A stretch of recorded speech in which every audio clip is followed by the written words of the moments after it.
محترم اساتذہ کرام، عزیز طالبات، السلام علیکم ورحمۃ اللہ وبرکاتہ۔ مجھے آج یہاں آ کر بہت خوشی ہو رہی ہے کہ میں اہل علم کے درمیان میں ہوں۔ جب بھی میں کسی اسکول یا کالج میں جاتی ہوں لیکچر کے لیے تو مجھے اپنا طالب علمی کا زمانہ، اسٹوڈنٹ لائف یاد آ جاتی ہے۔ حقیقت یہ ہے کہ اس وقت جو زندگی آپ گزار رہے ہیں، اگرچہ اس میں روز پڑھنے کی، ہوم ورک کرنے کی، اسائنمنٹس کرنے کی اور پروجیکٹس کو کرنے کی ایک ٹینشن ضرور ہوتی ہے، لیکن یہ زندگی کا ایک بہترین دور ہے جس میں انسان جذبوں، امنگوں اور ولولوں سے بھرا ہوا ہوتا ہے اور زندگی میں بہت کچھ کرنے کی خواہش اور تمنا ہوتی ہے۔ لیکن حقیقت یہ ہے کہ انسان آئندہ اپنا مستقبل اسی وقت بہتر بنا سکتا ہے جب وہ اپنے آج کو بہتر بنائے، کیونکہ ہمارا فیوچر کیا ہے؟ وہی ہے جو ہم آج کر رہے ہیں۔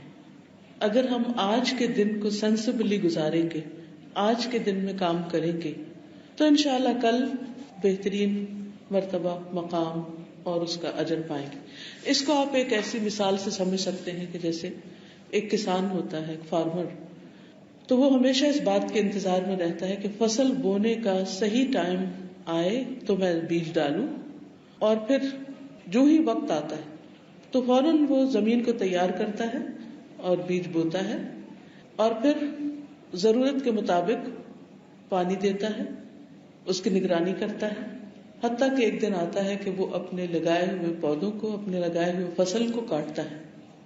لیکن اگر کوئی کسان بیج بونے کے وقت میں سستی کر جائے اور اس وقت کام نہ کرے اور سو جائے یا آرام کرے، یا یہ سوچے اچھا کل لگا لیں گے، پرسوں پودے لگا لیں گے، تو کیا یہ ممکن ہے کہ جس وقت فصل کاٹنے کا وقت آئے اور باقی سارے لوگ اپنی فصل کاٹ رہے ہوں تو وہ بھی کاٹ سکے؟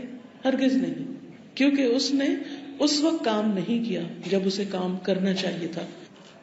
تو زندگی کا یہ وقت آپ یوں ہی سمجھیے کہ بیج ڈالنے اور ننھے منے پودے لگانے کا ہے۔ آج آپ اپنی شخصیت کے اندر جو کچھ بوئیں گے، جو کچھ سیکھیں گے، جو کچھ حاصل کریں گے، کل انشاءاللہ اسی کے مطابق آپ اپنی فصل کاٹیں گے، اپنا پھل پائیں گے۔ اللہ سبحانہ وتعالیٰ نے ایک انسان کو مختلف صلاحیتوں کے ساتھ پیدا کیا۔ ہماری زندگی کے مختلف حصے ہیں، بچپن، جوانی، بڑھاپا، اور ہر حصے میں کرنے کے کچھ کام ہیں۔ کچھ کام ہمیں بچپن میں کرنا ہے، کچھ جوانی میں کرنا ہے، اور کچھ بڑی عمر میں جا کر کرنا ہے۔ عقل مند وہی ہوتا ہے کہ جو ہر حصے کا کام اس کے مقرر وقت پر کر لے۔ دوسرے یہ کہ ہم انسانوں کو اللہ تعالیٰ نے جو پیدا کیا تو ہم باقی ساری مخلوق سے بالکل مختلف ہیں، یعنی انسان دوسری مخلوق سے فرق ہے۔ مثلا جانوروں سے، پودوں سے، پہاڑوں سے، جمادات سے، ان تمام چیزوں سے مختلف ہے، حتیٰ کہ فرشتوں سے بھی مختلف ہے۔ اللہ تعالیٰ نے انسان کو صرف جسم ہی نہیں دیا، اس جسم میں روح ڈالی، انسان کو عقل عطا کی، اس کو جذبات دیے اور اس کے اندر سوچنے سمجھنے کی صلاحیت پیدا کی۔ اگر ایک انسان اپنی زندگی میں ایک ہولسٹک اپروچ اختیار کرتا ہے کہ وہ اپنے جسم کا بھی خیال رکھتا ہے، اس کا بھی حق دیتا ہے، اپنی روحانی ضروریات کو بھی پورا کرتا ہے، اپنے جذبات کو بھی صحیح طور پر چینلائز کرتا ہے، اپنے انٹلیکٹ کو صحیح طور پر استعمال کرتا ہے، تو ایسا انسان ایک کامیاب انسان ہوتا ہے۔ اب آپ دیکھیے کہ جسم کے لیے تو ہم بعض اوقات بہت کنسرن ہوتے ہیں، کیونکہ ہمارا جسم ہمیں فوری طور پر اپنا ری ایکشن بتا دیتا ہے۔ اگر ہم ایک دن کھانا نہیں کھائیں تو کیا ہوتا ہے؟ ہم کچھ کرنے کے قابل ہی نہیں ہوتے، گاڑی نہیں چلتی، ہم کچھ کر نہیں سکتے۔ اگر ہم ایک دن نہیں سوئیں، ایک رات ہم نہیں سوئیں تو کیا ہوتا ہے؟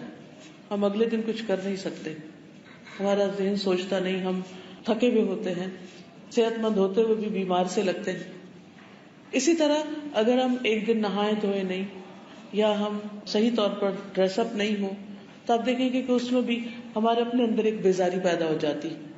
تو اس لیے چونکہ جسم ہمیں مجبور کرتا ہے کہ ہم ساتھ کے ساتھ اس کی ضروریات کا خیال رکھیں، اس لیے ہم کھانے کے لیے بھی ایفرٹ لگاتے ہیں، سونے کے لیے بھی ایفرٹ لگانے کی تو ضرورت نہیں ہوتی، کہتے ہیں کہ نیند تو سولی پر بھی آ جاتی ہے، سو بھی جاتے ہیں اور باقی ضروریات بھی پوری کرتے رہتے ہیں۔ لیکن دوسری طرف ہماری اسپرٹ، ہماری روح وہ بھی اسٹارو کرتی. جس طرح جسم کو کھانے کی ضرورت ہے ایسے ہی ہماری روح کو بھی ضرورت ہوتی, اس کو بھی ایک فوڈ چاہیے ہوتی. لیکن عموماً ہم اس کی کرائز کو, اس کی ضرورت کو اگنور کر دیتے ہیں اور ہم اس کی ضرورت کسی اور طرح پوری کرنے کی کوشش کرتے ہیں. تب آپ دیکھیے کہ جس طرح انسان کا جسم زمین سے بنا ہے, یعنی مٹی سے بنا ہے, تو انسان کی جسمانی ضرورت یعنی اس کی خوراک اور اس کا گھر, یہ سب کچھ زمین اس کو دیتی. یعنی زمین سے ہی پانی آتا ہے, زمین سے ہی خوراک آتی ہے, پودے اگتے ہیں, مختلف چیزیں. اسی طرح ہم جو پہنتے ہیں یا ہم اپنا گھر بناتے ہیں یا اس میں ہم چلتے پھرتے ہیں, یہ سب کچھ جسمانی ضروریات زمین سے پوری ہو جاتی. لیکن ہماری روح اللہ سبحانہ وتعالیٰ نے اوپر سے بھیجی.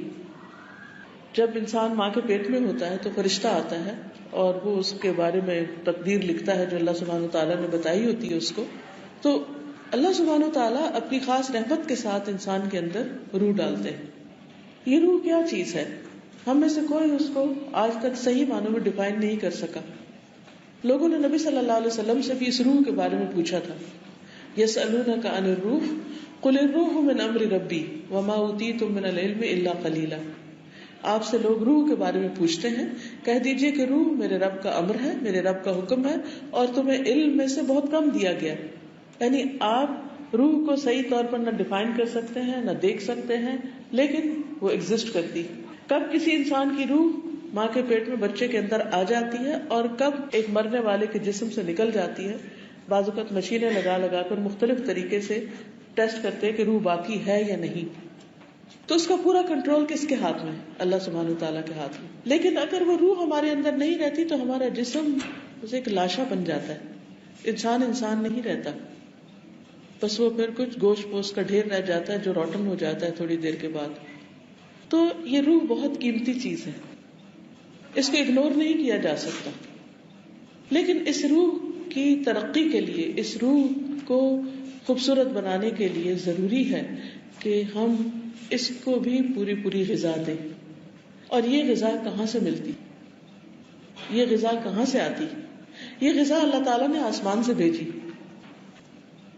تو جس طرح جسمانی ضروریات زمین سے آتی ہیں, زمین سے پوری ہوتی ہیں, ایسے ہی روحانی ضروریات آسمان سے پوری ہوتی ہیں.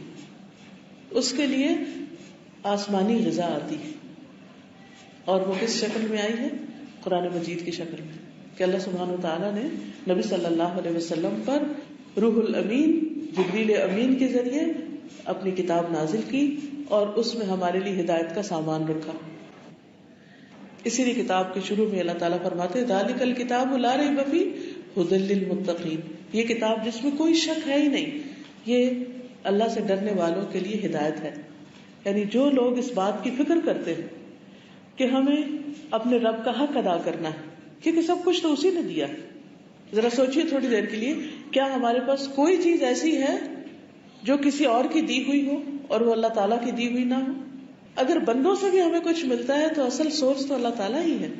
حقیقت میں تو وہیں سے آتا ہے سب کچھ, کیونکہ آسمان کس نے بنایا, زمین کس نے بنائی, اس کے اندر سب کچھ کس نے اگایا, رزق کا سامان کون کرتا ہے, ایون ہمارے ماں باپ کو کس نے بنایا, یا کوئی اور اگر ہمیں کوئی کچھ بھی اپنے رشتے داروں میں سے, دوستوں میں سے کوئی کچھ دیتا ہے تو وہ کہاں سے لیتا ہے؟ وہ بھی تو اللہ تعالیٰ سے ہی لیتا ہے. تو اصل سورس تو ہر چیز کا اللہ سبحانہ وتعالیٰ ہی کی ذات ہے.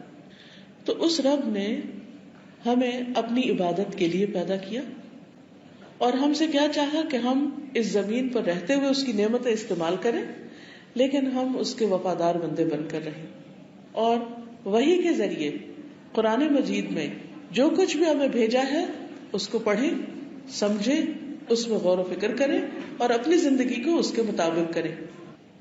جو شخص یہ کرے گا اس کی روح مطمئن رہے گی, اس کی روح خوش رہے گی, اس کی روح طاقتور ہوگی, اس کی روح اس کو بے چین نہیں کرے گی. لیکن جو شخص صرف جسمانی ضروریات کو, صرف مادی ضروریات کو پورا کرتا ہے اور صرف سارا دن انہی کے پیچھے بھاگتا رہتا ہے اور اپنی روح کی ضرورت کو اگنور کر دیتا ہے, وہ کبھی بھی خوش نہیں رہ سکتا. اسی لیے آپ دیکھیں کہ آج دنیا میں جسمانی بیماریوں سے کہیں زیادہ روحانی بیماریاں ہیں. ہر دوسرا شخص ڈپریشن کا مریض ہے, ہر دوسرا شخص غمگین ہے, اداس ہے, پریشان ہے. بے چین ہے، سب کچھ ہوتے ہوئے بھی، اچھا لباس ہوتے ہوئے بھی، اچھا گھر ہوتے ہوئے بھی، بہن بھائی رشتے دار سب کچھ ہوتے ہوئے بھی خوشیاں بہت تھوڑی دیر کے لیے ہوتی ہیں، لیکن باقی زیادہ وقت عموماً انسانوں کا بے چینی اور پریشانی میں گزرتا ہے.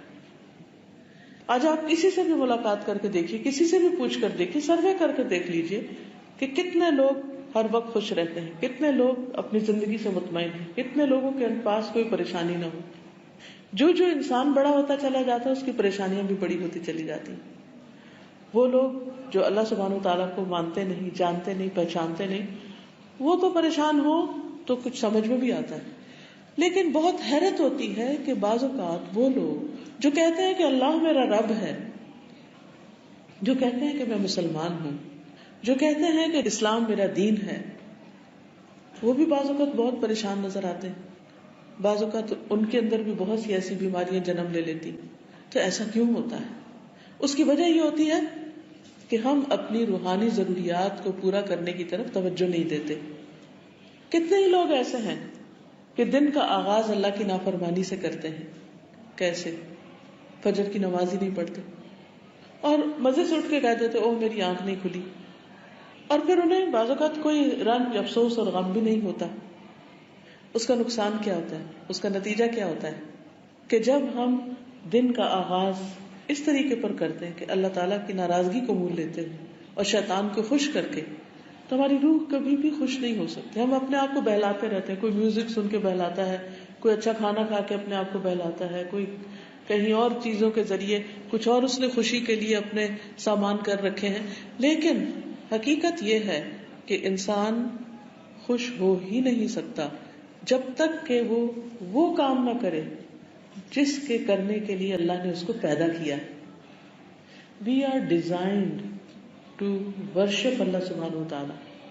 کبھی آپ نے سوچا کہ ہمارے جسم کے اندر یہ فلیکسیبلٹی کیوں ہے، یہ لچک کیوں ہے کہ ہم سیدھے بھی کھڑے ہو سکتے ہیں اور ہم رکوع میں بھی جا سکتے ہیں اور ہم نیچے سجدے میں بھی جا سکتے ہیں اور پھر واپس اٹھ کے بیٹھ بھی سکتے ہیں زمین پر اور کھڑے ہو سکتے ہیں. جانوروں میں سے آپ دیکھیے کتنے جانور یہ سب کر سکتے ہیں. گھوڑے کو دیکھیے، اونٹ کو دیکھیے، ہاتھی کو دیکھیے، گائے بھینس کو، بکری کو دیکھیے، پرندوں کو دیکھیے، یا وہ کھڑے یا وہ پیٹ کے بل چلنے والے جانور ہیں جیسے سانپ، بچھو وغیرہ، یا وہ پانی کے اندر تیر سکتے ہیں صرف، یا کچھ اڑ سکتے ہیں. لیکن وہ ہماری طرح ان ساری پوزیشنز پر نہیں آ سکتے. کیوں؟ اس لیے کہ وہ جن کاموں کے لیے پیدا کیے گئے ہیں ان کے لیے ان کا وہ جسم کافی ہے، ان کی ضرورت پوری کرتا ہے. لیکن ہمیں صرف کھانے پینے، بھاگنے دوڑنے اور انجوائے کرنے کے لیے نہیں بھیجا گیا، ہمیں اللہ تعالیٰ نے اپنی عبادت کے لیے بھیجا ہے. اللہ تعالیٰ فرماتے ہیں وَمَا خَلَقْتُ الْجِنَّ وَالْإِنسَ إِلَّا لِيَعْبُدُونَ، کہ میں نے جن و انس کو اپنی عبادت کے لیے پیدا کیا. اور عبادت میں سب سے پہلی عبادت جو انسان پر فرض ہوتی ہے وہ نماز ہوتی، اور پھر اس عبادت کے ادا کرنے کے لیے انسان کو پرفیکٹ جسم دیا گیا کہ وہ اس کو استعمال کرے. اور اس سے نہ صرف یہ کہ انسان کی روحانی صحت ہوتی ہے بلکہ اس کی جسمانی صحت بھی ہوتی ہے اگر وہ صحیح طور پر نماز ادا کرنے والا ہے. پھر اسی طرح ہم دیکھتے ہیں کہ اللہ تعالیٰ نے جہاں ہمیں ایک طرف کھانے پینے کی بہت سی نعمتیں دی، وہاں ہم سے کیا چاہا کہ ہم کچھ عرصے کے لیے سال میں دن کے مخصوص حصوں میں کھانا پینا بند کر دیں. لیکن کتنے ہی لوگ ہیں جو امتحان کا بہانہ کر کے اور کبھی کسی بیماری کا بہانہ کر کے روزے نہیں رکھتے. بہت سے لوگ ہیں جن کو اللہ تعالیٰ نے استطاعت دے رکھی ہے لیکن وہ حج کرنے کا نہیں سوچتے. کتنے ہی لوگ ایسے ہیں کہ جن کو اللہ نے بہت مال و دولت سے نوازا ہے لیکن وہ پوری زکوٰۃ نہیں نکالتے کیونکہ انہوں نے سیکھا ہی نہیں کہ زکوٰۃ دیتے کیسے، ان کے مال پر کتنی زکوٰۃ عائد ہوتی. تو اللہ تعالیٰ نے ہمیں ایک مخصوص وقت کے لیے، اگر آپ امیجن کریں حضرت آدم علیہ السلام سے لے کر اب تک کا پیریڈ آف ٹائم، اور پھر اس زمین پر مختلف حصوں میں بسنے والے، مختلف ملکوں میں رہنے والے لوگ، تو آپ دیکھیں گے کہ اس دنیا میں لوگ آ رہے ہیں اور جا رہے ہیں، اور سب ایک بس مخصوص وقت کے لیے آتے ہیں، ہمیشہ کے لیے کوئی بھی نہیں آتا. نوح علیہ السلام کی عمر اگر 1000 سال کے لگ بھگ تھی تو وہ بھی دنیا سے چلے گئے، اور اسی طرح باقی پیغمبر جو نیک سے نیک لوگ تھے، یا پھر باقی تمام لوگ جو اچھے ہیں یا برے ہیں، ہر ایک کو اللہ تعالیٰ نے ایک مخصوص ٹائم دیا. اس کو آپ اس مثال سے بھی سمجھ سکتے ہیں، جیسے اسکول ہے، کب بنا تھا یہ اسکول؟ کس سال میں؟ 1950s میں. چلیے اگر ہم کہتے ہیں کہ 1950 میں یہ اسکول بنا تھا اور آج 2013 ہے، آلموسٹ 60 ایئرس، 50-60 ایئرس ہو گئے. کیا وہ لوگ جو اسکول میں سب سے پہلے بیچ میں آئے تھے آج وہ یہاں ہیں؟ کوئی بھی نہیں ہے ان میں سے. وہ کہاں ہیں؟ کچھ پتا؟ کچھ پتا نہیں. ہو سکتا ہے کہ جنہوں نے بہت کوئی ریمارکیبل کام کیا ہو، اکا دکا کچھ لوگوں کے نام شاید کہیں تصویریں وغیرہ لگی ہوئی ہو، ہسٹری میں ہو، ریکارڈ میں ہو، یا کوئی اٹینڈنس رجسٹرز ہو ان میں کچھ نام لکھے ہوئے ہوں، لیکن وہ کہاں ہیں کچھ پتا نہیں. وہ آئے آپ کی طرح یہاں، انہوں نے پڑھا اور جب ان کا کام مکمل ہو گیا وہ یہاں سے چلے گئے. اسی طرح آج آپ موجود ہیں یہاں. آج سے آگے 50 سال کے بعد کیا آپ یہاں ہوں گے؟ نہیں. پھر کچھ اور لوگ ہوں گے، پھر کچھ اور لوگ ہوں گے. یہی حال دنیا کا ہے. آدم علیہ السلام کے زمانے سے لے کر آج تک لوگ آ رہے ہیں ایک وقت مقرر کے لیے، ان کا جو ٹائم پیریڈ پورا ہو جاتا ہے تو وہ دنیا سے چلے جاتے ہیں. اب آپ دیکھیے کہ جب آپ اسکول میں آتے ہیں تو جو بچے آ کر یہاں پر صحیح طور پر پڑھتے ہیں، کیونکہ اسکول میں آنے کا مقصد کیا ہے کہ پڑھا جائے، اچھی طرح سیکھا جائے، اچھے نمبروں سے آپ پاس ہوں اور پھر یہاں سے اگلی ڈگری کے لیے کالج وغیرہ میں جائیں، یونیورسٹیز میں جائیں اور کام کریں. لیکن اگر کوئی بچی اسکول کے اس ٹائم کو صحیح طور پر نہیں گزارتی، وہ سب کچھ کرتی ہے لیکن پڑھتی نہیں، وہ کپڑے بھی بہت اچھے پہنتی ہے، وہ روز آتی ہے، اس نے کبھی چھٹی بھی نہیں کی لیکن اس نے پڑھا کبھی کچھ نہیں، نہ کبھی ہوم ورک کیا، نہ امتحان پاس کیا، نہ کچھ، تو کیا ہوتا ہے؟ 1 سال کے لیے اس کو دوبارہ رکھ لیتے ہیں، 2 سال کے لیے، پھر اس کے بعد آخر کیا کرتے ہیں؟ اس کو ڈسکوالیفائی کر دیتے ہیں، نکال دیتے ہیں کہ یہ یہاں رہنے کا مقصد پورا نہیں کر رہے. یہ اسکول پڑھنے کے لیے بنا ہے تو یہاں وہی رہ سکتا ہے جو پڑھے گا. اسی طرح اللہ سبحانہ وتعالیٰ نے اس دنیا میں انسانوں کو بھیجا اپنی عبادت کے لیے کہ لوگ میری مرضی کے مطابق اس دنیا میں رہیں. جو لوگ اس مقصد کو پورا کر لیں گے وہ اپنا ٹائم پیریڈ مکمل ہونے کے بعد جب واپس جائیں گے تو اللہ تعالیٰ ان سے خوش ہوں گے، ان کو بلند درجات دیے جائیں گے، اللہ تعالیٰ ان کو ہمیشہ ہمیشہ کی خوشحال زندگی عطا کرے گا. لیکن وہ لوگ جو یہاں آ کر، اس دنیا میں آ کر ادھر ادھر کے کھیل تماشوں میں لگے رہے، سب کچھ کیا لیکن وہ کام نہیں کیا جس کے لیے ان کو بھیجا گیا تھا، تو وہ کبھی بھی کامیاب نہیں ہو سکتے. تو ہم میں سے ہر ایک کے لیے بحیثیت مسلمان یہ جاننا ضروری ہے، کیونکہ یہ اللہ سبحانہ وتعالیٰ کا حکم ہے کہ یہ جانا جائے کیا؟ نمبر 1 ہمارا رب کون ہے. کیونکہ جب مرنے کے بعد قبر میں ہم جائیں گے تو آپ کو معلوم ہے کہ ہم سے کچھ سوال کیے جائیں گے. فرشتے آئیں گے، 2 اٹھا کے بٹھائیں گے اور سوال کریں گے. وہ کون سے 3 سوال ہیں؟ کوئی بتائے گا آپ میں سے؟ کوئی بچی بتائے گی؟ پہلا سوال کیا ہے؟ نہیں، نماز کے بعد من ربک، تمہارا رب کون ہے؟ پہلا سوال. اللہ سبحانہ وتعالیٰ ہم سے کیا چاہتے ہیں اس دنیا میں؟ قرآن مجید میں آتا ہے فَاعْلَمْ أَنَّهُ لَا إِلَهَ إِلَّا هُوَ، علم حاصل کرو، جان لو، معلوم کرو کہ اللہ کے سوا کوئی الہ نہیں. تو جو شخص دنیا میں رہ کر اپنے رب کو پہچانے گا، جانے گا، وہ وہاں آرام سے جواب دے دے گا کہ میرا رب اللہ ہے. لیکن جو شخص یہاں نہیں جانے گا اور اس بات سے غافل رہے گا کہ بہت کچھ بھی پڑھ لے، ڈھیروں کتابیں پڑھ لے، لیکن اپنے رب کو نہ جانے، تو وہ پہلے سوال کا جواب نہیں دے سکے گا. قبر میں 3 سوال کیے جائیں گے. جو شخص تینوں کے جواب صحیح دے گا تو فرشتے اس سے پوچھیں گے کہ تمہیں یہ کہاں سے پتا چلا؟ How did you know that؟ تو وہ کہے گا کہ میں نے اللہ کی کتاب پڑھی، میں نے اللہ کی کتاب پڑھی تو مجھے معلوم ہو گیا کہ میرا رب کون ہے اور میرا دین کیا. دوسرا سوال ہوگا ماں دینوں کا، تمہارا دین کیا تھا، کس ریلیجن پر تھے تم؟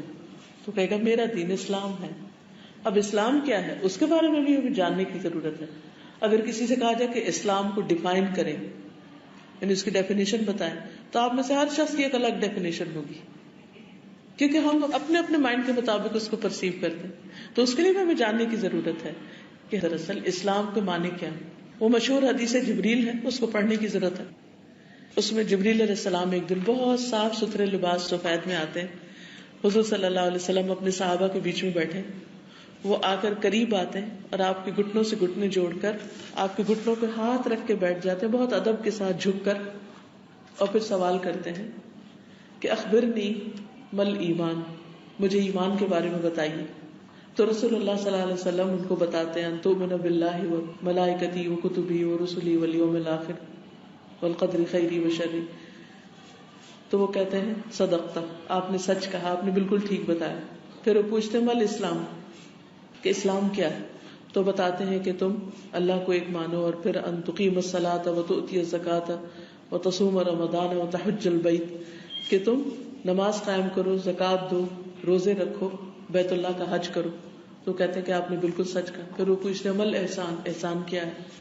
تو اسی طرح ہمیں ایگزیکٹ ڈیفینیشن معلوم ہونی چاہیے, تاکہ قبر میں جب ہم سے پوچھا جائے کہ ما دینوں کا, آپ کا دین کیا ہے, تو ہم گھبرا نہ جائیں میں کون تھی, کیا تھی. کیونکہ اس وقت جو صحیح جانتا ہوگا وہ کہے گا دینی الاسلام, میرا دین اسلام ہے. اور صرف وہ نہیں کہ جو لفظوں سے کتابوں سے جانتا ہوگا, جو واقعی مانتا بھی ہوگا اور اس پر پراؤڈ بھی فیل کرتا ہوگا.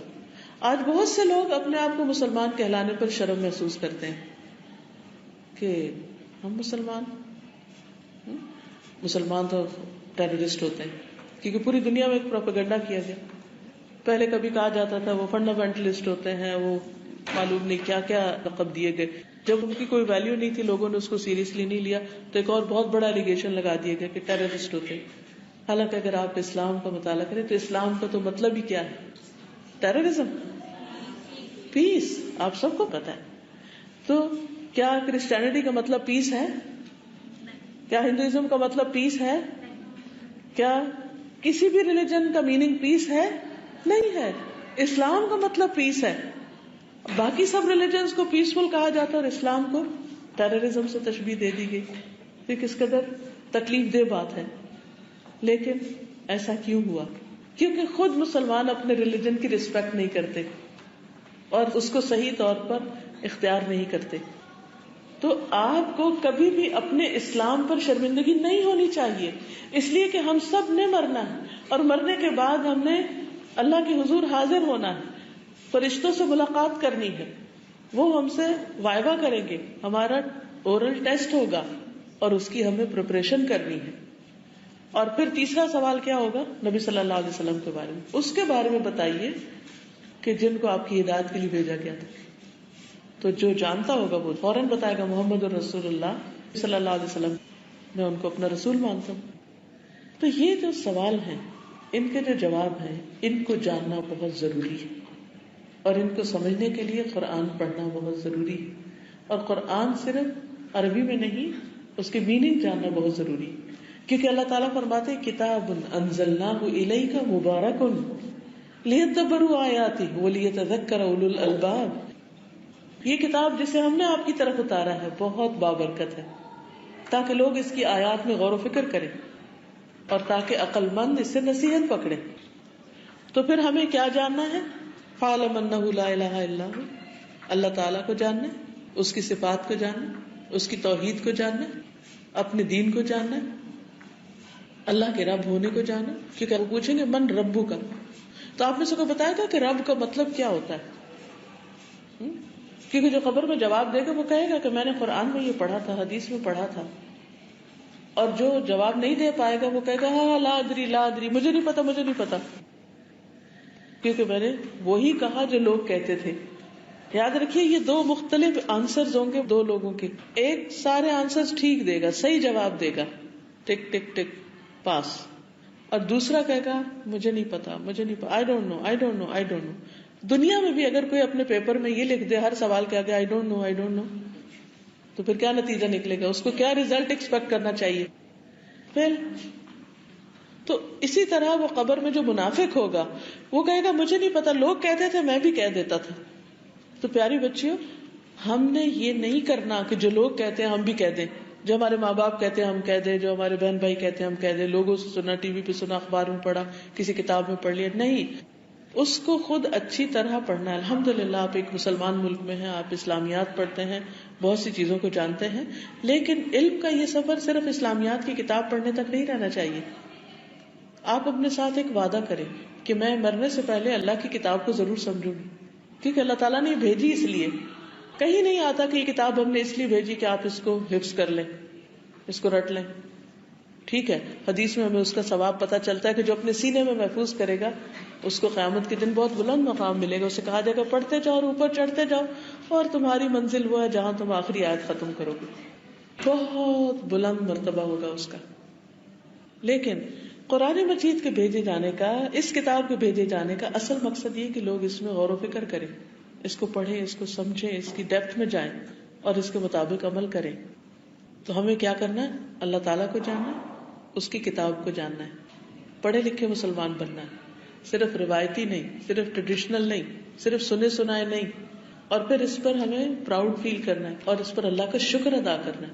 پراؤڈ فیل کرنے کا مطلب یہ نہیں کہ ایروگنس کا شکار ہونا، اس کا مطلب یہ ہے کہ ہمیں اس کی قدر کرنی اور ہمیں اس کے بارے میں ایک اعتماد ہونا چاہیے، ایک کانفیڈینس ہونا چاہیے کہ جس دین کو میں نے اختیار کیا وہ اس زمین پر اللہ کا سب سے خوبصورت دین ہے، کیونکہ وہ اللہ تعالیٰ کو پسند ہے. اللہ تعالیٰ فرماتے ہیں ان الدین عند اللہ الاسلام، کہ بے شک دین اللہ کے نزدیک بس اسلام ہے. دوسری جگہ پر آتا ہے وَمَن يَبْتَغِ غَيْرَ الْإِسْلَامِ دِينًا فَلَن يُقْبَلَ مِنْهُ وَهُوَ فِي الْآخِرَةِ مِنَ الْخَاسِرِينَ. اور جو اسلام کے علاوہ کوئی اور دین چاہے گا وہ اس سے قبول ہی نہیں کیا جائے گا، اللہ تعالیٰ ایکسپٹ ہی نہیں کرے گا، کیونکہ وہ اللہ تعالیٰ کا پرسکرائبڈ ہی نہیں، بھیجا ہوا ہی نہیں. وَهُوَ فِي الْآخِرَةِ مِنَ الْخَاسِرِينَ، اور وہ آخرت میں نقصان اٹھانے والوں میں سے ہوگا. تو ہمیں جیسے اسکول کی مثال سے میں نے آپ کو سمجھایا کہ آپ صرف چند سال کے لیے یہاں ہیں، پھر یہاں سے آپ چلے جائیں گے. اسی طرح اس دنیا میں بھی چند سال کے لیے، پھر یہاں سے ہم سب چلے جائیں گے. وہ ہوتا اصل میں اتنا گریجولی، اتنا سلولی ہے کہ ہمیں پتہ بھی نہیں چلتا، اور ایک دن یکایک موت آ پہنچتی ہے اور ہمیں زمین کے اوپر سے اٹھا کر زمین کے اندر ڈال دیا جاتا ہے اور دنیا ہی بدل جاتی ہے. یہ دنیا ختم ہو گئی، ایک نئی دنیا شروع ہو گئی، اور اصل دنیا تو وہی دنیا ہے. قرآن مجید میں اللہ تعالیٰ فرماتے ہیں وَإِنَّ الدَّارَ الْآخِرَةَ لَهِيَ الْحَيَوَانُ لَوْ كَانُوا يَعْلَمُونَ.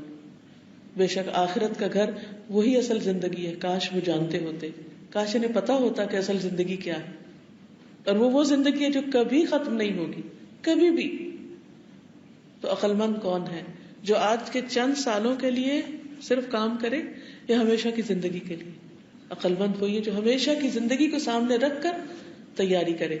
اور اس کے لیے ضروری ہے کہ ہم سنی سنائی باتوں پر نہیں، خود پڑھ کر، سمجھ کر، غور و فکر کر کے اپنے لیے زندگی کا راستہ اختیار کریں. تو اللہ سبحانہ وتعالیٰ سے دعا ہے کہ اللہ تعالیٰ ہمیں ایسا کرنے کی توفیق عطا فرمائے. اب تھوڑے سے میں کچھ سوالوں کے جواب آپ کے ساتھ کروں گی، کچھ ڈسکشنز. تو جو کچھ میں نے ابھی تک کہا ہے، اگر اس سے کوئی کنفیوژن آپ کو پیدا ہو گئی ہو، کوئی بات سمجھ میں نہ آئی ہو یا کچھ آپ اور پوچھنا چاہتے ہو تو یو آر موسٹ ویلکم. اچھا چلیے میں آپ سے سوال کرتی ہوں، اگر آپ نہیں کرتے تو میں کرتی ہوں. مجھے رب کا میننگ بتائیے. واٹ از رب؟ رب کس کو کہتے ہیں؟ ہاتھ کھڑا کیجیے اور بتائیے. شاباش. غلط بھی ہوگا تو شاباش، ویری گڈ. اور شاباش. رب کون ہوتا ہے؟ کیونکہ یہ سوال کیا جائے گا نا ہم سے قبر میں. جی بیٹا. پیدا کرنے والا، پالنے والا. Very good. اور زندگی اور موت کا مالک. اوکے. سب سے پہلے رب وہ ہے جو خالق ہے. جو پیدا نہ کر سکے وہ رب نہیں ہوتا. تو اللہ سبحانہ و تعالیٰ کے علاوہ کسی اور نے تو ہمیں نہیں پیدا کیا. صرف ہمیں نہیں، ہر چیز کو. من رب السماوات والارض. آسمان اور زمین کا رب کون ہے؟ صرف ہمارا نہیں، رب السماوات والارض. تو رب وہ ہے جو خالق ہے، کریٹر ہے، جس نے آسمانوں کو پیدا کیا، جس نے زمین کو پیدا کیا، جس نے زمین کے اوپر جتنی مخلوق ہے سب کو پیدا کیا، جس نے صرف پیدا نہیں کیا بلکہ اس کے ساتھ ساتھ اور کیا کر رہا ہے؟ ان سب چیزوں کو سسٹین بھی کر رہا ہے. سسٹینر. اس لیے رب کون ہوتا ہے؟ جو صرف پیدا کر کے چھوڑ نہیں دیتا بلکہ اس کو پالتا بھی ہے، اس کو نرش کرتا ہے اور اس کو بڑھاتا ہے. اسی لیے اگر آپ ڈکشنری میں دیکھیں تو رب کے معنی یہ بھی ملیں گے، وہ جو ذرے سے کمال تک پہنچاتا ہے، یعنی چھوٹے سے بڑا کرتا ہے. مثلاً آپ تھوڑا سا فرق دیکھیے، فیکٹریز میں جو چیزیں بنتی ہیں وہ کیسے بنتی ہیں؟ آپ میں سے کبھی کسی نے کوئی فیکٹری دیکھی؟ کون سی فیکٹری بتائیے، تھوڑا سا بتائیے. شاباش. بسکٹ بن رہے تھے، بسکٹ فیکٹری دیکھی کیسے بن رہے تھے؟ جو لیبر تھے وہ سارے ڈو وغیرہ بناتے تھے، پھر وہ مشین میں جاتا تھا، پھر ٹھیک ہے، برنرز میں جا کے بیک ہوتے تھے. ٹھیک ہے. تو انہوں نے مختلف چیزوں کو اکٹھا کیا، مثلا میدا، شوگر، گھی اور کچھ اور چیزیں، اور ان کو مکس کیا اور پھر ان کے ڈو بنائے، پھر ان کو برنرز میں ڈالا، ان کو بیک کیا اور پھر پیک کیا. تو کیا ہم ان کو کریٹر کہہ سکتے ہیں؟ کیا کہتے ہیں ان کو؟ پروڈیوسر یا میکر، بسکٹ بنانے والے. ٹھیک ہے. اللہ سبحانہ و تعالی کریٹ کرتا، یعنی جو چیز ہوتی نہیں، out of nothing he can make things. کیا آپ کوئی فیکٹری لگا سکتے ہیں جس کے لیے آپ کے پاس کوئی ریسورسز نہ ہو، پیسے نہ ہو، چیزیں نہ ہو، فیکٹری کی مشینری نہ ہو؟ کچھ بنا سکتے ہیں؟ کچھ بھی نہیں بنا سکتے. اللہ سبحانہ تعالیٰ کو ان میں سے کسی بھی چیز کی ضرورت نہیں. وہ کیسے بناتا ہے چیز کو؟ آپ میں سے کوئی بتائے گا؟ شاباش، کن. انما امرہ اذا اراد شیئا ان یقول له کن فیکون. ساری دنیا کے لوگ مل کے کن کن کن کن کن کہیں، کیا کچھ بنے گا؟ کچھ بھی نہیں بنے گا. آسمان کہے کن، زمین کہے کن، پہاڑ کہے کن، پتھر کہے کن، لوہا کہے کن، کچھ بھی نہیں بن سکتا. لیکن اللہ سبحانہ تعالی حکم دیتا ہے اور ہر چیز بن جاتی. تو یہ ہے خالق، کریٹر، جو کسی چیز کے اصل کے بغیر جو چاہے بنا لے. اور وہ ہے جس نے پہلی بار پیدا کیا. بہت سے لوگ آخرت کو نہیں مانتے. وہ کہتے ہیں یہ کیسے ہو سکتا ہے ہم مر جائیں اور پھر ہماری ہڈیاں گل جائیں اور پھر ہم دوبارہ اٹھا کے کھڑے کیے جائیں. تو اس کا جواب اللہ تعالیٰ یہ فرماتے ہیں، یہ دیتے ہیں کہ وہ کون ہے جس نے پہلی بار پیدا کیا. تو جو پہلی بار پیدا کر سکتا ہے وہ دوسری بار بھی پیدا کر سکتا ہے. کوئی بھی انسان بھاگ کے کہیں نہیں جا سکتا. اگر ہم کہیں نا کہ اچھا ہم مر جائیں گے، کہیں چھپ جائیں گے، ادھر ادھر ہو جائیں گے، اور اگر آج نماز نہیں پڑھتے تو ہم کو بہانہ لگا دیں گے، نہیں، کچھ بھی نہیں ہو سکتا. اللہ سبحانہ تعالیٰ کے ساتھ ہمیں بہت آنےسٹ ہونا ہوگا. ہم سب سے چھپ سکتے ہیں، اللہ تعالیٰ سے نہیں چھپ سکتے. ہم سب کو دھوکہ دے سکتے، اللہ تعالیٰ کو نہیں دے سکتے. تو رب کون ہے؟ جو خالق ہے، جو مالک ہے، وہی اون کرتا ہے ہمیں، جو رازق ہے، رزق دیتا ہے، جو سسٹینر ہے، اور جس کی طرف ہم واپس جانے والے ہیں. جب ہم بیمار ہوتے ہیں تو وہ ہمیں صحت دیتا ہے. جب ہم بھوکے ہوتے ہیں تو وہی کھانا کھلاتا ہے. اگر وہ پانی نہ برسائے، پانی نہ دے، زمین پانی خشک کر دے تو کوئی پانی لا نہیں سکتا. سورۃ الملک میں آتا ہے نا کہ اگر اللہ تعالیٰ پانی کو زمین میں اتار دے تو تم میں سے کون ہے جو پانی لے کر آئے؟ فَمَن يَأْتِيكُم بِمَاءٍ مَّعِينٍ. ابلتے چشمے کون نکال سکتا ہے؟ کوئی بھی نہیں. اسی لیے آپ نے دیکھو گا افریقہ وغیرہ میں جہاں قحط ہوتا ہے، بارش نہیں برستی تو بعض اوقات لوگ مرنے لگتے ہیں بھوک سے، کیونکہ نہ بارش برستی ہے، نہ لوگوں کے کھانے پینے کچھ ہوتا ہے، نہ جانوروں کے، زمین بھی کچھ نہیں اگاتی. لوگ بھی سارے مل کر ان کی وہ ہیلپ نہیں کر سکتے کہ ان کو موت کے منہ سے بچا لیں. تو یہ اللہ تعالیٰ ہمیں اپنی نشانیاں دکھاتا ہے کہ دیکھو یہ سب کچھ کرنے والا میں ہوں. ساری دنیا کے لوگ بھی مل کر انسانوں کو رزق نہیں دے سکتے. اور کتنی بڑی اس کی مخلوق ہے. جب رازق کی بات ہم کرتے ہیں تو اس کا یہ مطلب نہیں کہ جو ہمارا کھانا پینا ہے صرف. اب مثلاً مچھلی کیا کھاتی ہے، چڑیا کیا کھاتی، بلی کیا کھاتی ہے، شیر کیا کھاتا ہے، کتنی مخلوق ہے زمین پر، گن سکتے ہیں؟ چیونٹیاں، مکھیاں، چڑیا، بے شمار چیزیں. اور ان میں سے ہر ایک مختلف چیزیں کھاتا ہے، ایک دوسرے کی چیز نہیں کھاتا. اب ایسا چڑیا کے آگے آپ گوشت رکھ دیں وہ نہیں کھائے گی. بلی کے آگے آپ گھاس رکھ دیں چھوڑ کے چلی جائے گی، نہیں کھائے گی. تو یہ سب کچھ کون پرووائڈ کرتا ہے؟ اللہ سبحانہ و تعالی. تو جب کھلاتا وہ ہے، ہمیں زندگی اس نے دی، ہمیں کھانا وہ دیتا ہے، ہماری ساری ضروریات وہ پوری کرتا ہے. ہم بیمار ہوتے ہیں تو صحت وہ دیتا ہے، مرنے کے بعد ہمیں جانا اس کے پاس ہے. تو پھر ہماری زندگی میں سب سے زیادہ امپورٹنٹ کون ہونا چاہیے؟ اللہ تعالیٰ. کیا ہم یہ کہہ سکتے اچھا اللہ تعالیٰ میں نماز کا ٹائم نہیں ملا مجھے، کہیں بہانہ کر سکتے؟ نہیں کر سکتے. اللہ تعالیٰ میں بہت بزی تھی، قرآن پڑھنے سمجھنے کا ٹائم نہیں تھا، کہہ سکتے ہیں؟ نہیں کہہ سکتے. ہمیں وقت نکالنا ہے علم حاصل کرنے کے لیے. دنیاوی طور پر بھی جو کچھ آپ پڑھیں اس میں بھی آپ ایکسلنس کے لیول پر جائیں، بہترین طور پر پڑھیں. اور جو کچھ قرآن میں لکھا ہے، نبی صلی اللہ علیہ وسلم کی سیرت ہے، سنت، اس کو بھی فار لائف اپنا مشن بنا لیں. وہ کوئی ایسی چیز نہیں کہ جس کو ایک دفعہ بس ختم کرنا ہے، کیونکہ عام طور پہ لوگ قرآن پڑھتے ہیں بس یہ دیکھتے رہتے کتنا باقی ہے. نہیں، فار لائف پڑھتے رہے. پڑھتے پڑھتے فوت ہوں گے تو انشاءاللہ جنت کے راستے آسان ہوں گے، کیونکہ حدیث میں آتا ہے من سلک طریقا یلتمس فیہ علما سہل اللہ لہ طریقا الی الجنہ. جو علم کی تلاش میں نکلتا ہے اللہ تعالیٰ اس کے لیے جنت کا راستہ آسان کر دیتے ہیں. تو جو قرآن سے دوستی کرے گا وہ پھر قبر میں بھی اس کا دوست ہوگا، وہ حشر میں بھی اس کا دوست ہوگا. تو اس لیے اگر آپ اللہ تعالیٰ کو پہچاننا چاہتے ہیں، اللہ کے دین کو جاننا چاہتے ہیں، اپنی زندگی کا مقصد پہچاننا چاہتے ہیں، اپنی آخرت کے بارے میں جاننا چاہتے ہیں اور اس کی کامیابی کے راز جاننا چاہتے ہیں، تو پھر قرآن کو پڑھنا ہوگا، قرآن کو سمجھنا ہوگا. اور اب الحمدللہ مشکل نہیں رہا. جو لوگ ریڈنگ کے ساتھ پڑھنا چاہتے ہیں بہت سے ٹرانسلیشن موجود ہیں. پھر اسی طرح آڈیو میں، اردو میں، انگلش میں، جرمن میں اور زبانوں میں بھی الحمدللہ قرآن مجید کے ترجمے موجود ہیں. تو اس لیے آپ اپنا ٹائم مینج کیجئے، ٹائم ٹیبل بنائیے. اپنی پڑھائی کے ساتھ بھی ایک ایک آیت، دو دو آیتیں، تین تین آیتیں پڑھتے رہے. میں نے جب قرآن مجید پڑھا تھا تو میں اس وقت گریڈ 9 میں تھی جب میں نے شروع کیا تھا. شروع میں کچھ سمجھ نہیں آتی تھی، تھوڑا تھوڑا کیا، تو کرتے کرتے کرتے 4 ایئرز مجھے لگے تھے پورا کرنے میں. بائی دا ٹائم میں نے اپنا سیکنڈری اسکول پاس کیا، FA کیا، اس وقت تک میرے پورے قرآن کا ترجمہ پورا ہو چکا تھا. ہمارے والد صبح ہمیں گھر میں اسکول جانے سے پہلے تھوڑی سی چند آیتیں پڑھایا کرتے تھے اور کہتے تھے ترجمہ بھی یاد کر لیں. تو کرتے کرتے کرتے پھر جب ختم ہوا تو انہوں نے کہا اب دوبارہ شروع کریں. پھر ہم نے اور ڈیپتھ میں پڑھا. پھر اسی طرح 2 سال میں وہ مکمل ہو گیا. پھر اس کے بعد پھر اسی طرح پوری تفسیر پڑھی. وہ بھی اسی طرح جب میں ماسٹرز کر رہی تھی تو 7 ماسٹرز میں نے کیا، 7 پوری تفسیر مکمل کر لی. رش نہیں کیا، ساتھ ساتھ لیکن ریگولرلی، مسلسل کرتے رہے. تو مشکل نہیں ہے. صرف ضرورت کس چیز کی ہے کہ ہم نیت کر لیں، ارادہ کر لیں، چیزیں اکٹھی کر لیں، پلان کر لیں اور شروع کر دیں.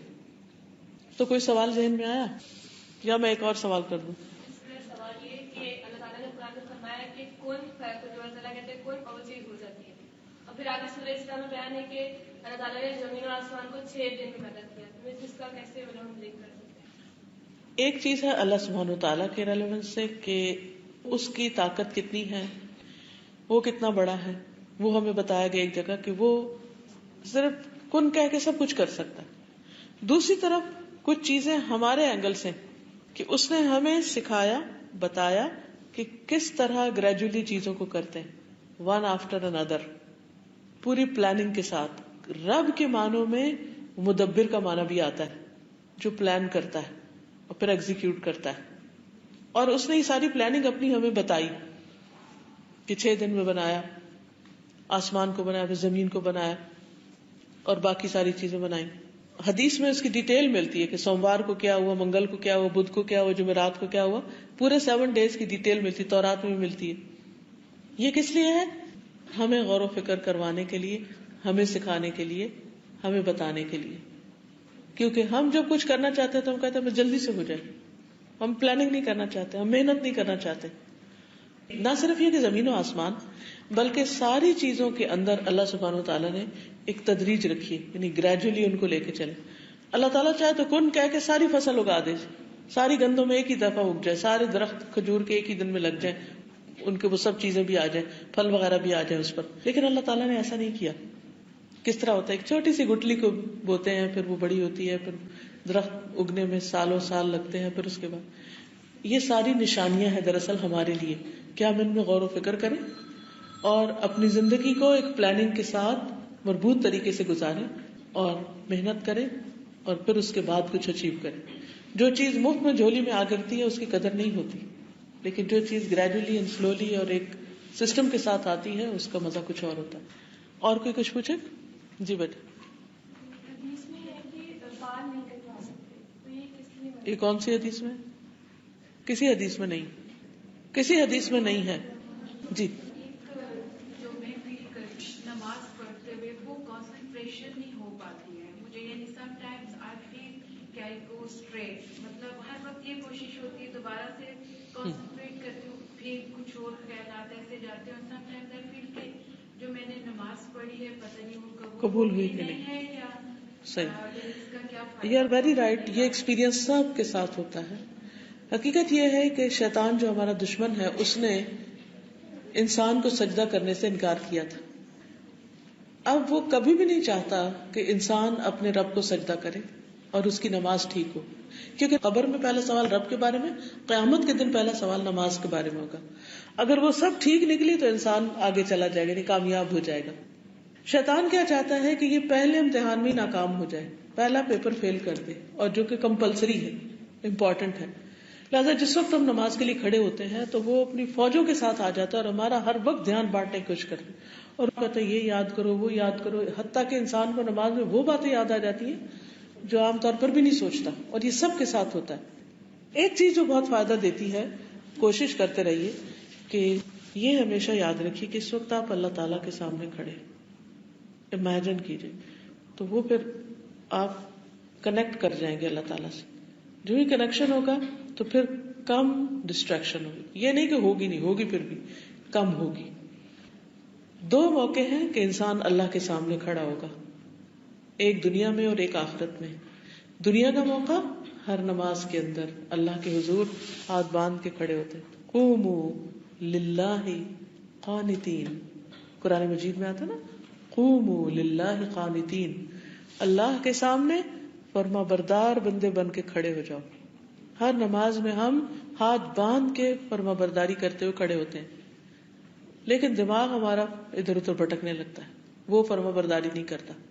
تو اس کو فوکس کرنے کے لیے ضروری ہے کہ ہم اپنے آپ کو بار بار یاد دلائیں کہ میں اللہ کے سامنے کھڑی ہوں، اور یہ تیاری ہے قیامت کے دن ملاقات کی، جب میں ایک دفعہ پھر فزیکلی اللہ تعالیٰ کے سامنے کھڑی ہوں گی حساب دینے کے لیے. اگر آج میرا کھڑا ہونا ٹھیک ہوا تو کل کا کھڑا ہونا آسان ہو جائے گا، اور اگر آج میں صحیح طور پہ نہیں کھڑی ہوتی تو کل کا کھڑا ہونا شرمندگی کا باعث ہو سکتا ہے. اور اللہ تعالیٰ سے انسان دعا بھی کرتا رہے اور بار بار اپنے آپ کو سوچے کہ میں اللہ کے سامنے، میں اللہ کے سامنے، میں اللہ کے سامنے، وہ مجھے دیکھ رہا ہے، وہ مجھے دیکھ رہا ہے. تو انشاءاللہ بار بار کے ریمائنڈر سے خود کو خود ریمائنڈر دیں گے تو بہتری آئے گی. آپ بولیے. میرا سوال آپ سے یہ تھا کہ ہم میں سے اکثر لوگ نماز پڑھتے ہیں اور نماز میں جو ہم سورت یا کلمات وغیرہ پڑھتے ہیں وہ ہم میں سے اکثر کو ان کے معنی نہیں آتے. تو اگر ہم ان کے معنی جان لیں اور نماز کے دوران ان پر دھیان دینے کی کوشش کریں کہ جو ہم عربی میں پڑھ رہے ہیں اس کا معنی کیا ہے، تو کیا اس سے ہماری ڈسٹریکشن جو ہے وہ کم ہوگی، کم ہوتی. جب نماز کے معنی آپ کو آتے ہوں گے اور آپ اللہ تعالیٰ سے باتیں کریں گے، کیونکہ جس چیز کا میننگ نہیں آتا وہ گفتگو نہیں ہوتی نا.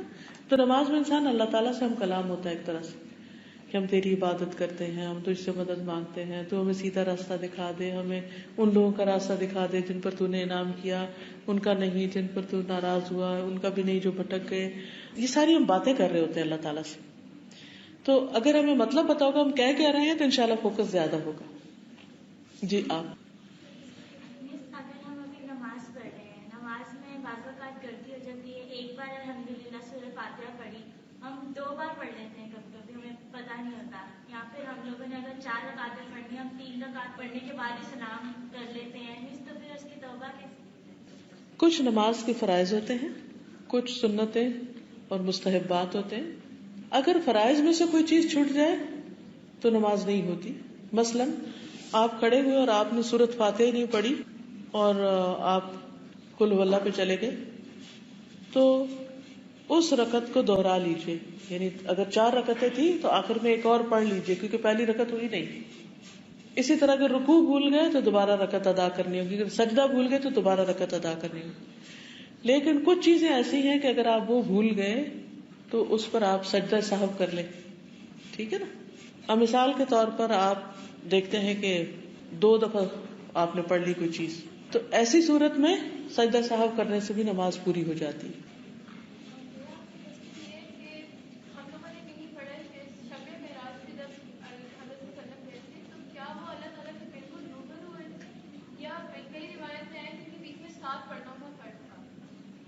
حقیقی فاصلہ تو کسی کو نہیں معلوم کہ کتنا تھا، لیکن یہ پتا چلتا ہے کہ جبریل بھی وہاں تک نہیں گئے تھے اور سب سے قریب پہنچ گئے تھے نبی صلی اللہ علیہ وسلم، لیکن فاصلہ ایگزیکٹلی ناپ کے کہیں نہیں بتایا گیا کہ کتنا رہ گیا تھا. اس میں اختلاف ہے، بعض کہتے ہیں دیکھا تھا، بعض کہتے ہیں نہیں دیکھا تھا. تو دونوں صورتوں میں اس چیز کا ہمارے عمل سے چونکہ تعلق نہیں، اس لیے ہمیں بہت زیادہ اس میں بحث مباحثے سے بچنا چاہیے، کیونکہ قرآن مجید میں آتا ہے کہ لا تدرکہ الابصار، نگاہیں اس کو نہیں پا سکتی، یعنی اللہ تعالیٰ کو نہیں دیکھ سکتے دنیا میں. موسیٰ علیہ السلام نے جب اللہ تعالیٰ سے عرض کیا تھا کہ رب ارنی انظر الیک، اے اللہ آپ مجھے دکھائیے، میں آپ کو دیکھنا چاہتا ہوں، تو اللہ تعالیٰ نے کیا فرمایا؟ لن ترانی، تم مجھے ہرگز نہیں دیکھ سکتے، ولکن انظر الی الجبل، لیکن پہاڑ کو دیکھو، فإن استقر مکانہ فسوف ترانی، اگر پہاڑ اپنی جگہ رہ گیا تو تم مجھے دیکھ لو گے. فلما تجلی ربہ للجبل، جب پہاڑ پر اللہ تعالیٰ نے تجلی کی، تھوڑی سی روشنی ڈالی، تو کیا ہوا؟ پہاڑ ریزہ ریزہ ہو گیا. وخر موسیٰ صعقا، اور موسیٰ علیہ السلام بے ہوش ہو کے گر گئے. وہ بھی اللہ کے پیغمبر تھے، بڑے مضبوط پیغمبر تھے، نہیں دیکھ سکے اللہ تعالیٰ کو.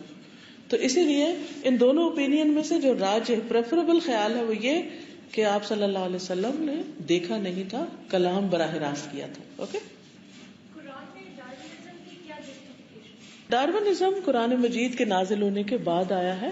قرآن مجید ہمیں یہ بتاتا ہے کہ اللہ تعالیٰ نے انسان کو خود پیدا کیا اور انسان کی شکل میں ہی پیدا کیا.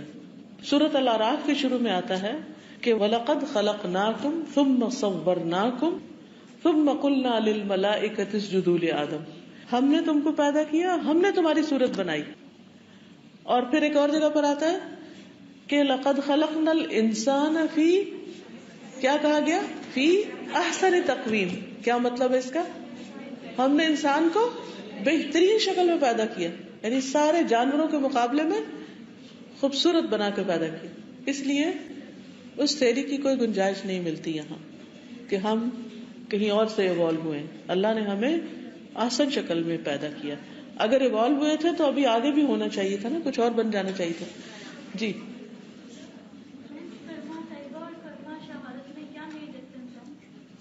کلمہ طیبہ لا الہ الا اللہ محمد الرسول اللہ کہہ دینا ہے، اور شہادت میں کہتے ہیں اشہد ان لا الہ الا اللہ. بات وہی ہے لیکن اس میں زیادہ سٹریس ہے، اور شروع میں کہتے ہیں اشہد ان لا الہ الا اللہ واشہد ان محمدا عبدہ ورسولہ.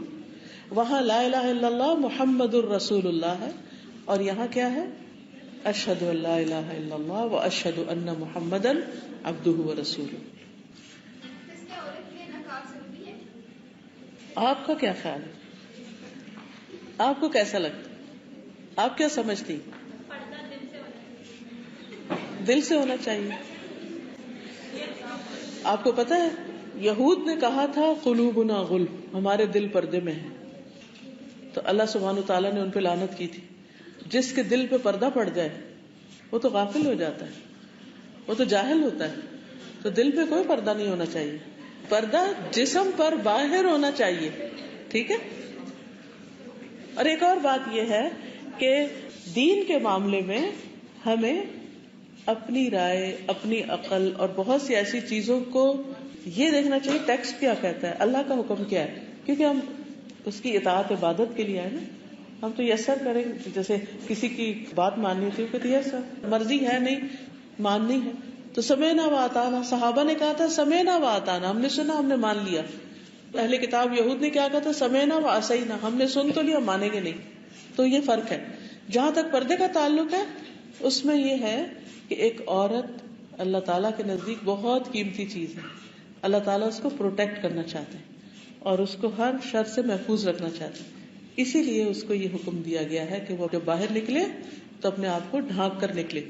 قرآن مجید میں سورۃ الاحزاب آیت 59 میں اللہ تعالیٰ فرماتے ہیں یا ایھا النبی، اے نبی صلی اللہ علیہ وسلم، قل لازواجک، آپ کہہ دیجیے اپنی بیویوں سے، وہ بناتک، اور اپنی بیٹیوں سے، وہ نساء المومنین، اور ساری مومن عورتوں سے، یدنین علیہن من جلابیبہن، کہ اپنے جلباب جو ہے ان کے اوپر سے لٹکا لیں، یعنی اپنی گھونگھٹ. یا پہلے زمانے میں لوگ کیا کرتے تھے کہ گھونگھٹ لمبا کر لیتے تھے، اور اب بھی آپ نے دیکھا ہوگا کہ کچھ جگہوں پر لوگ اوپر کا حصہ کچھ اوپر کر لیتے، کچھ نیچے کرتے، کچھ لوگ نقاب کی شکل میں لیتے.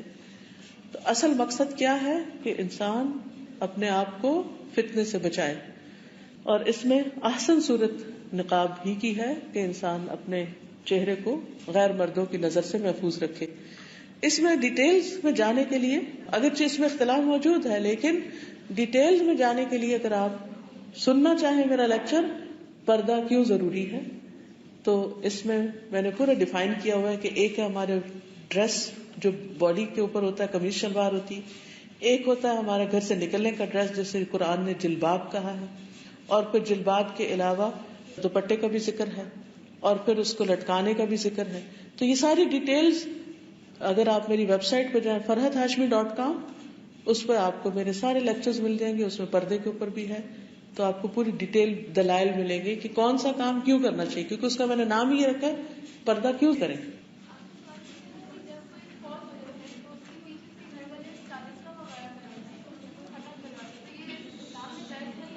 اس میں آپ دیکھیے کہ کوئی بھی کام جب آپ نے کرنا ہو تو ہمیں یہ دیکھنا چاہیے کہ کیا نبی صلی اللہ علیہ وسلم نے ایسا کیا. آپ حضرت خدیجہ کے بارے میں پڑھیے، کیا حضرت خدیجہ کی وفات پر نبی صلی اللہ علیہ وسلم نے ایسا کوئی کام کیا؟ کچھ بھی نہیں کیا. تو ہمیں دین میں اپنی مرضی کی چیزیں نہیں ڈالنی. اوکے، سبحانک اللہم و بحمدک، اشہد ان لا الہ الا انت، استغفرک و اتوب الیک.